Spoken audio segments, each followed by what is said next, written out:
എല്ലാവരും പറയാറുണ്ട് ലോകത്തെ എല്ലായിടത്തും മായയാണ് നമ്മളെ ബന്ധിക്കുന്നത്. എന്താണ് ഈ മായ? അതിനെ പറ്റിയിട്ടുള്ള കൂടുതൽ വീഡിയോകൾ ഉണ്ട്. അതിൻ്റെ കൂടുതൽ വിവരങ്ങൾക്ക് ഡിസ്ക്രിപ്ഷനിൽ നോക്കുക. മായ എന്ന് പറഞ്ഞു കഴിഞ്ഞാൽ എന്താണ്? അതിൻ്റെ അർത്ഥം തന്നെ എന്താണ്? ഏതൊന്നില്ലയോ അതാണ് മായ. ഇനി നമ്മൾക്ക് എങ്ങനെ തിരിച്ചറിയാൻ പറ്റും? നിങ്ങൾ ധ്യാനത്തിലിരിക്കുകയാണെന്ന് വിചാരിക്കുക. നിങ്ങളുടെ ഭൂതകാലത്തെ ചിന്ത വന്നു, അതായത് കഴിഞ്ഞ പോലത്തെ കാലത്തെ ചിന്ത വന്നു. ആ സംഭവം ഇപ്പോഴുണ്ടോ? തീർച്ചയായിട്ടുമില്ല. പക്ഷേ നിങ്ങൾ ജീവിക്കുന്നത് എവിടെയാണ്? ഭൂതത്തിലാണ്. അതേപോലെ തന്നെ നിങ്ങൾ ധ്യാനിക്കുന്ന സമയത്ത് ഭാവിയിലൊരു ചിന്ത വന്നു, വരാൻ പോകുന്ന കാലത്തിൽ.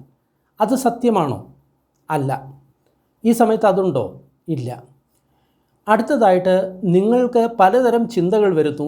നിങ്ങൾ ആ ചിന്ത എൻ്റെയാണ് എന്ന് നിങ്ങൾ വിചാരിക്കുന്നു. ആ ചിന്ത ഞാനാണ്, എൻ്റെയാണ് എന്നുള്ള ചിന്ത.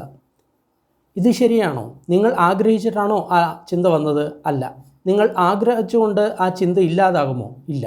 ഇതിനെയാണ് മായ എന്ന് പറയുന്നത്. അപ്പോൾ നമ്മൾ ഈ അനുഭവത്തെ നമ്മൾ അറിഞ്ഞു കഴിഞ്ഞു കഴിഞ്ഞാൽ നമ്മൾ വിചാരിക്കണം ഇതാണ് മായ. ഇനി മായയെ മറികടക്കാൻ നമ്മൾ എന്ത് ചെയ്യണം?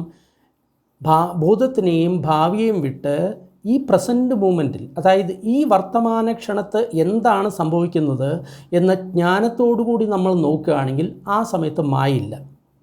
കാരണം ആ സമയത്ത് വിദ്യയാണ്. അതായത് എന്തുണ്ടാകുന്നുവോ നമ്മൾ അതിനെ അതേപടി നമ്മൾ നിരീക്ഷിക്കുന്നു. ഇത് ആത്യന്തികമായിട്ടുള്ള സത്യമല്ല, പക്ഷേ പ്രകട സത്യമാണ്. പ്രകട സത്യത്തിൽ നിന്ന് പതുക്കെ നമ്മൾ അതിനെ നോക്കി അതിൻ്റെ വിഭാജം നോക്കി നമ്മൾ പരമാർത്ഥ സത്യത്തിലേക്ക് എത്തും. ഇതേപോലുള്ള കൂടുതൽ വീഡിയോകൾക്ക് ഡിസ്ക്രിപ്ഷൻ ബോക്സ് നോക്കുക.